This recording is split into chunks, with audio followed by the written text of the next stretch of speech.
അപ്പോൾ ഞാനേ നേരത്തെ പറയാൻ വന്ന വിഷയം, അതായത് ഇപ്പം ഞാൻ ഒരു ഒരു സ്ത്രീയും പുരുഷനും അങ്ങനെ എടുക്കാം. അതിൽ അവർ തമ്മിൽ പ്രത്യേകിച്ച് വ്യത്യാസമൊന്നുമില്ല. അപ്പോൾ നേരത്തെ ഞാൻ പറഞ്ഞു.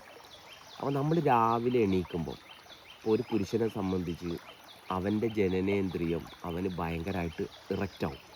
പുരുഷനെ സംബന്ധിച്ച് സ്ത്രീയെ സംബന്ധിച്ചും അതുപോലെ തന്നെയാണ്. കാരണം അവരുടെ ആ ഒരു എക്സ്പാൻഷൻ അല്ലെങ്കിൽ ആ ഒരു രക്തയോട്ടം വർക്ക് ചെയ്യുന്നതുകൊണ്ട് അവരുടെയും തന്നെ ആ ഒരു ലൈംഗിക അവയെന്ന് പറയണ്ട, ഓക്കെ, നമുക്ക് ആ ഒരു സെക്ഷൽ ഓർഗൻ അങ്ങനെ പറയുമ്പോഴാണല്ലോ മനസ്സിലാവുക.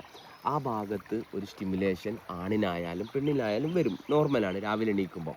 ഓക്കെ, കാരണം അത് അങ്ങനെയാണ് അതിൻ്റെ ഒരു സിസ്റ്റം.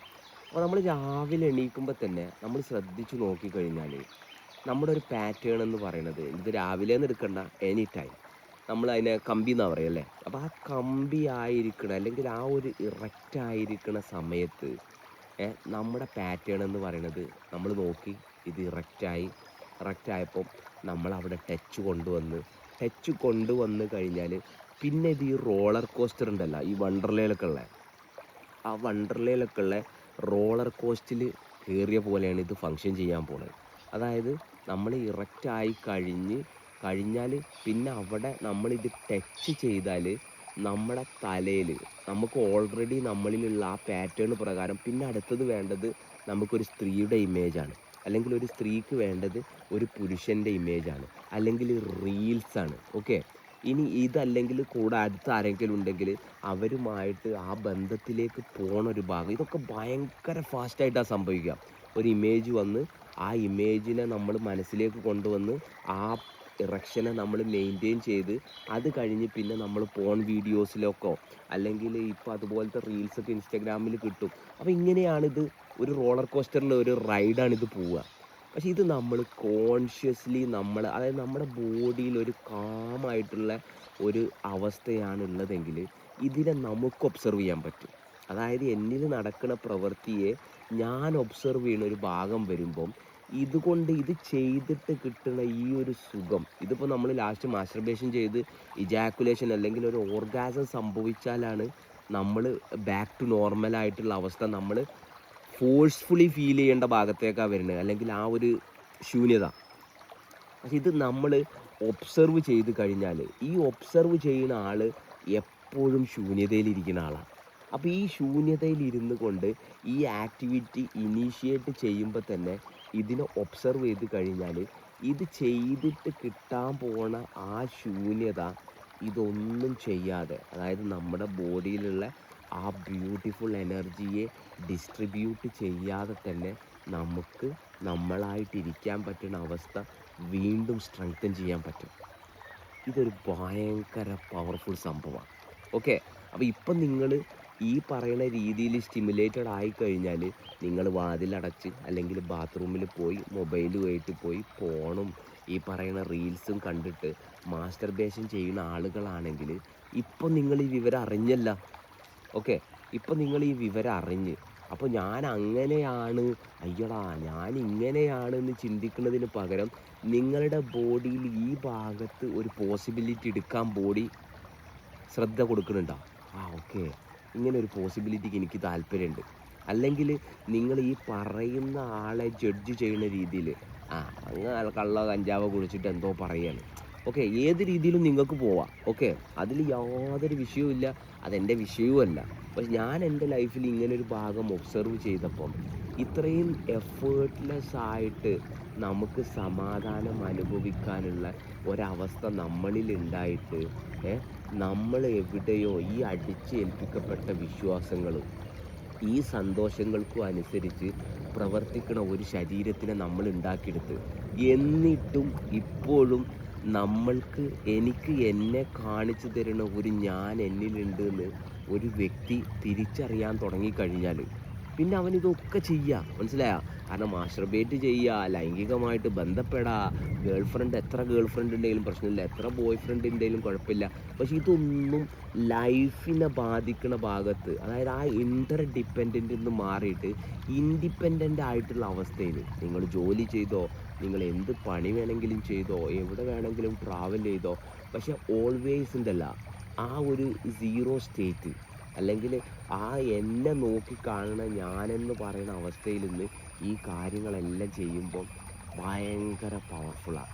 കാരണം ആ ഞാനുള്ളത് കൊണ്ടാണ് എനിക്ക് ഈ കാര്യങ്ങളെല്ലാം അറിയാൻ പറ്റുന്നത്, അല്ലേ? ഇത് ആ ഞാനിനെ കട്ട് ഓഫ് ചെയ്യാണ്, അല്ലെങ്കിൽ ആ ഞാനിനെ മനുഷ്യൻ അറിയാതെ പോവുകയാണ്. ഇപ്പം നിങ്ങളിൽ എന്തെങ്കിലും ഒന്ന് നഷ്ടപ്പെട്ട്, അല്ലെങ്കിൽ നിങ്ങളിൽ ഒരു മിസ്റ്റേക്ക് സംഭവിച്ചു, ഇപ്പം ഞാനിവിടെ ഇരിക്കുക, ഞാൻ ഈ വെള്ളത്തിലേക്ക് വീണ് എൻ്റെ ശ്രദ്ധക്കുറവുകൊണ്ട്, അല്ലാതെ ഈ കല്ല് ഇളക്കൊന്നുമില്ല, ഈ കല്ല് പവർഫുൾ കല്ലാത്, അല്ലേ? അപ്പോൾ എൻ്റെ ശ്രദ്ധക്കുറവുകൊണ്ട് വീണതുകൊണ്ട് അവിടെ വഴുക്കലാണ്, അവിടെ ആൾഗി ഉണ്ടായിരുന്നു, അല്ലെങ്കിൽ അവിടെ വഴുവഴുപ്പുണ്ടായിരുന്നു എന്ന് ഞാൻ കുറ്റം പറയുമ്പം എൻ്റെ ശ്രദ്ധിക്കാനുള്ള കഴിവുമായിട്ട് ഞാൻ ഫൈറ്റ് ചെയ്യുക ചെയ്യുന്നത്, അല്ലേ? ഇപ്പോൾ ഞാനിവിടുന്ന് വീണത് എനിക്കറിയാത്ത ഒരാളാണ്, അല്ലെങ്കിൽ എൻ്റെ കയ്യിൽ നിന്ന് എനിക്കൊരു സാധനം നഷ്ടപ്പെട്ട് അതൊന്നും എനിക്കറിയാനുള്ളൊരു കഴിവില്ലെങ്കിൽ എൻ്റെ ജീവിതം എന്തോരം വലിയ ദുരന്തമായേനെ.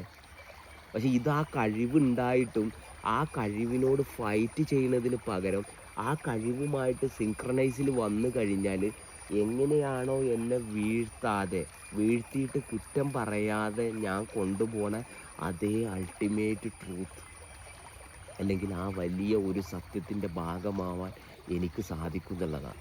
ആ വലിയൊരു സത്യത്തിൻ്റെ ഭാഗമായി കഴിഞ്ഞാലുള്ള പ്രത്യേകത എന്താ? കാരണം ഈ ചുറ്റുപാടുള്ള ഒരു മാറ്റവും അതിനെ ബാധിക്കണില്ല. ഓക്കെ, നിങ്ങൾ മാസ്റ്റർബേറ്റ് ചെയ്തെന്നോ അല്ലെങ്കിൽ നിങ്ങൾ പോണ് കണ്ടെന്നോ ഇതൊന്നും ഇതൊക്കെ ഇപ്പം എന്താണ് വിഷയം? ഇതൊന്നും ചെയ്യണത് കൊണ്ടല്ല വിഷയം. ഈ ചെയ്യണതിൽ നിന്ന് കുറ്റബോധമുണ്ടാക്കിയെടുത്തിട്ടാണ് നിങ്ങൾ അവസാനം ഈ നോർമൽ സ്റ്റേറ്റിലേക്ക് വരുന്നത്.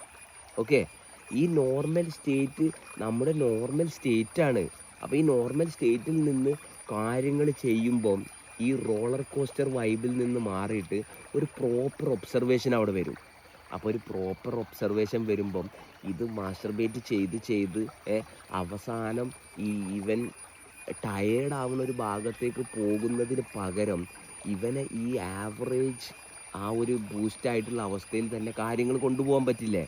ഇത് ഈ തിരിച്ചറിവില്ലാത്തത് കൊണ്ട് ഇത് ചെയ്യുകയും വേണം, ചെയ്ത് കഴിഞ്ഞാൽ ഇതെങ്ങനെ നിർത്താൻ പറ്റും എന്നുള്ള ഭാഗത്തേക്കാണ് എല്ലാവരും പോണത്.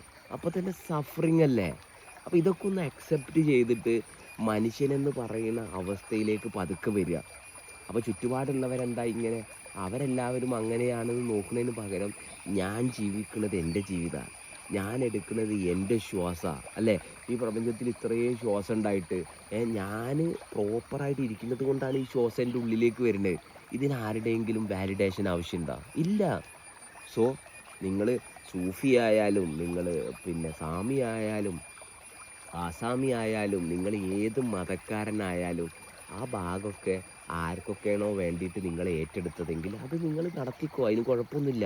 പക്ഷെ നിങ്ങൾ ഏറ്റെടുക്കുന്നത് ഈ പ്രപഞ്ചം നിങ്ങൾക്ക് നൽകിയ, അല്ലെങ്കിൽ ഈ പ്രപഞ്ചം ഞാനാണെന്ന് ഉള്ള ആ തിരിച്ചറിവിൽ നിന്നുകൊണ്ട് ആ പരമാധികാരത്തിൽ ഇരുന്നു കൊണ്ടാണ് നിങ്ങളെ കൊണ്ടുപോകണതെങ്കിൽ ഓക്കെ, ദെയർ ദ ലൈഫ്. ഭയങ്കര സൂപ്പറല്ലേ? ആ സൂപ്പീരിയോറിറ്റിയാണ് നമുക്ക് വേണ്ടത്. അല്ലാതെ വേറെ ഒരു തെണ്ടികളെയും സുപ്പീരിയറാക്കി വെച്ചിട്ട് ഒരു ഗുരുവാക്കി വെച്ചിട്ട് ഒരു മൈരും നടക്കാൻ പോണില്ല. മനസ്സിലായ? അങ്ങനെ ഒരു മൈഗുണന്മാർ ഈ ലോകത്തില്ല. സ്വന്തം അച്ഛനും അമ്മയും ഒന്നുമില്ല. ഇവിടെ ജീവനുമായിട്ടുള്ള ബന്ധം മാത്രമേ എല്ലാവരുമായിട്ടുള്ളൂ. ഒരച്ഛനും അമ്മയും വിചാരിച്ചാൽ നമ്മളുണ്ടാക്കാനോ അല്ലെങ്കിൽ നമ്മളെ ജീവിപ്പിക്കാനോ വളർത്താനോ കഴിയില്ല. അങ്ങനെയാണെങ്കിൽ ഈ ശ്വാസം എടുക്കുന്ന വഴി അവരിലൂടെ വരണ്ടിരുന്നു. ഓക്കെ, അപ്പോൾ അവർക്ക് നമ്മൾ കൊടുക്കുന്ന സ്ഥാനം എന്ന് പറയുന്നത് ഈ ശരീരം അവരിൽ നിന്ന് നമുക്ക് ലഭിച്ചതാണ്. ഈ ശരീരം പക്ഷെ അവരുടെ ശരീരം ഞാനിൽ നിന്ന് ലഭിച്ചതാണ്, അല്ലേ? കാരണം എൻ്റെ ഉള്ളിലെ ഞാനെന്ന് പറയുന്ന അവസ്ഥ, ഈ പറയുന്ന വ്യത്യാസങ്ങൾ എനിക്ക് കാണിച്ചു തരണ ഈ ഞാനാണ് അവരുടെ ശരീരത്തിന് കാരണം. ഓക്കെ, അവരുടെ ശരീരമാണ്, ഓക്കെ, ആ ശരീരത്തിൻ്റെ തുടർച്ചയാണ് എൻ്റെ ശരീരത്തിൻ്റെ ഭാഗം. പക്ഷെ ആ ശരീരത്തിനേക്കാൾ വലിയ ലോകത്തിലെ ഏറ്റവും വലിയ പെഡിഗ്രി എന്ന് പറയുന്നത് ഞാനാണ്. അപ്പോൾ ആ ഞാനിപ്പം എന്നിലാണുള്ളത്.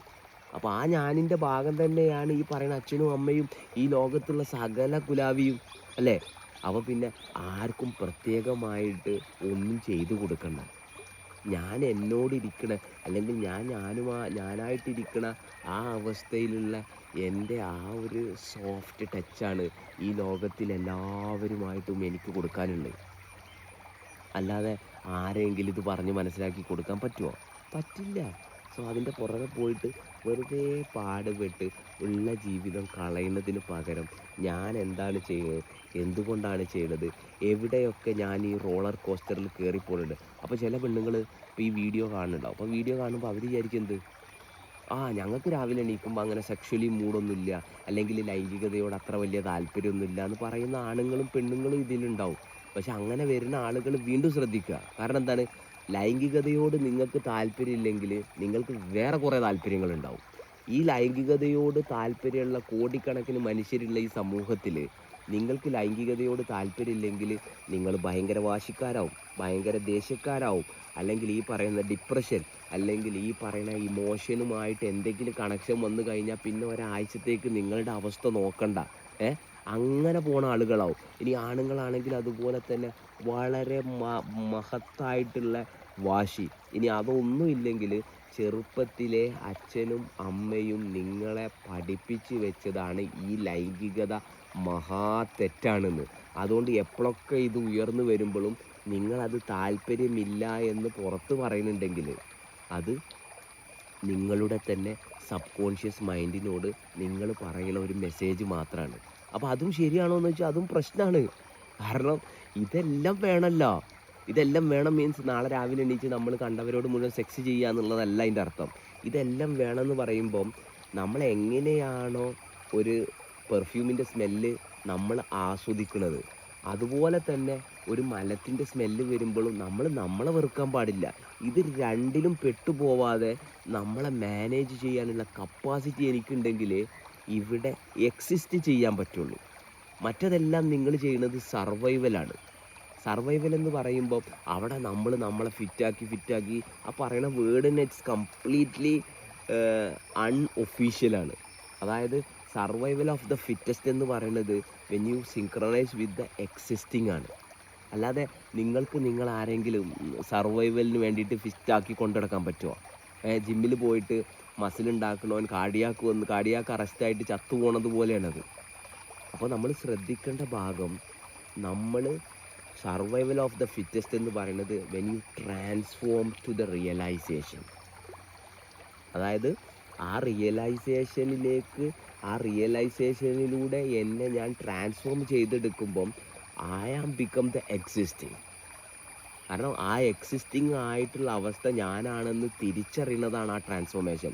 അല്ലാതെ ഞാനായിട്ട് മസിലും, ഞാനായിട്ട് കുറേ ബന്ധങ്ങളും, ഞാനായിട്ട് കുറേ കാര്യങ്ങളും, സമൂഹം പറഞ്ഞതുപോലെ ഒരു നല്ല കുട്ടിയായി പഠിച്ച് ജോലി മേടിച്ച് I am not going to survive.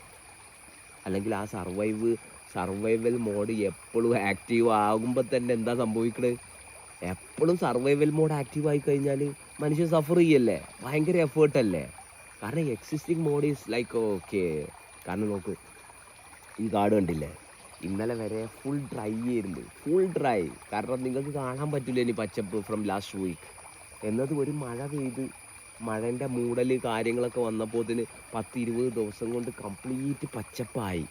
Okay, ഇവിടെ കണ്ട ഒരു തുള്ളി വെള്ളം ഇല്ലായിരുന്നു. And this coming from the ആ മലയിൽ നിന്ന് വരുന്ന വെള്ളം, ഒരു തുള്ളി വെള്ളമില്ലായിരുന്നു, ഫുൾ ഡ്രൈ. ഈ പാറയിൽ നിങ്ങൾക്ക് ചവിട്ടാൻ പറ്റൂലായിരുന്നു എന്നത്.